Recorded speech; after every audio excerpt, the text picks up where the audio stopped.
What do you do when doing the right thing still feels lonely? Welcome to HisTime365.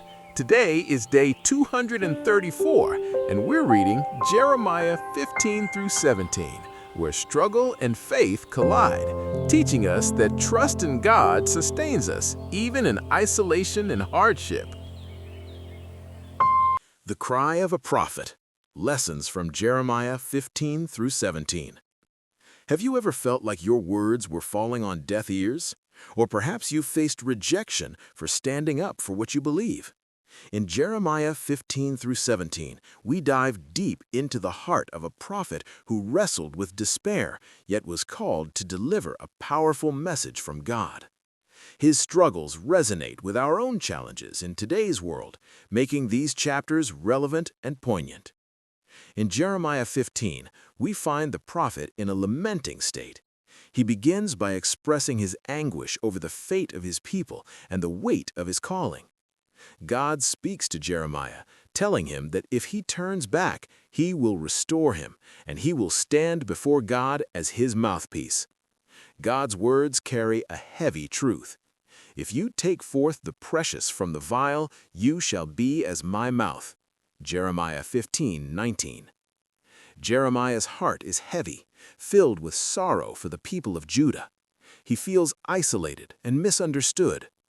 The Lord reveals to him the harsh reality that the people have forsaken him and turned to false gods.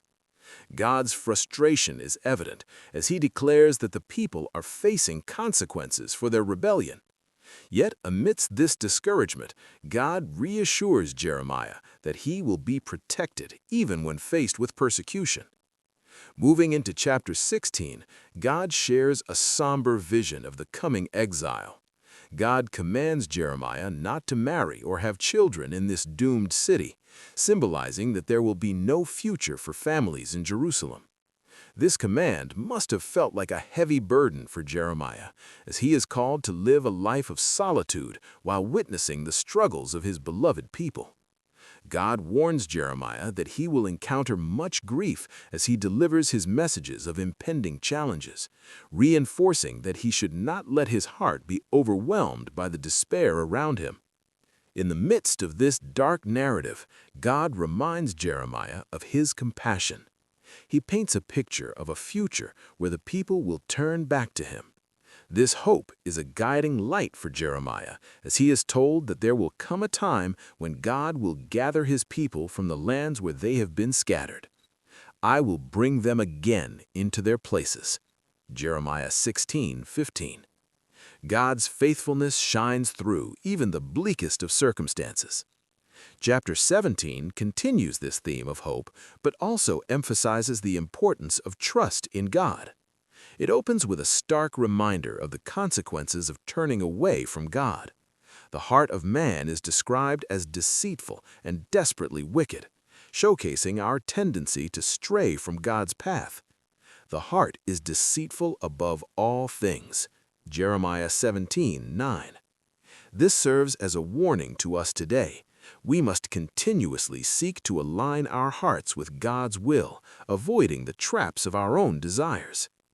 God contrasts the fate of the person who trusts in human strength versus the one who relies on Him. The former is compared to a shrub in the desert, withering and unproductive. In contrast, the latter is like a tree planted by the waters, flourishing even in dry seasons. Blessed is the person that trusts in the Lord. Jeremiah 17:7. This beautiful imagery reminds us of the importance of having a firm foundation in our lives, particularly in the face of challenges and uncertainties. As we navigate our modern lives, we can draw parallels from Jeremiah's struggles. Take work, for example. How often do we feel overwhelmed by pressures and expectations? Like Jeremiah, we may face rejection or feel isolated in our beliefs. However, when we place our trust in God, we find strength and resilience to carry on. In family life, we might encounter moments of despair when our loved ones face hardships. It's easy to feel hopeless, but remembering God's promises can inspire us to hold on to faith. When our relationships feel strained, we can be reminded that God is ultimately in control and can bring healing and restoration. Financial struggles can also be daunting. Just like the people of Judah faced exile and loss, we may experience hardships that shake our security. However, trusting in God during these times can lead us to solutions we may not see on our own. His faithfulness can guide us towards better decisions and a more secure future. Mental health is another area where we can relate to Jeremiah's cry. In today's fast-paced digital world, feelings of loneliness and anxiety are prevalent. We often put our trust in fleeting things like social media validation or financial success. But, like the shrub in the desert, these will leave us feeling empty. Instead, we should aim to plant ourselves by the stream of God's love and truth, allowing His peace to flow through us. Jeremiah's story is a powerful reminder that even in our darkest moments, there is hope. God's love and compassion are unwavering, and He promises to restore those who turn back to Him. We may face trials, but we can take comfort in knowing that He walks alongside us, guiding us towards a brighter future. The takeaway from Jeremiah's journey is simple yet profound.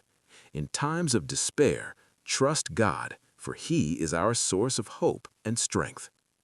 How can we apply Jeremiah's message of trust in God during challenging times in our lives?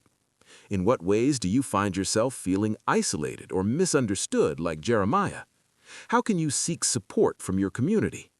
What practices can we implement to ensure our hearts remain aligned with God's will amidst distractions and temptations?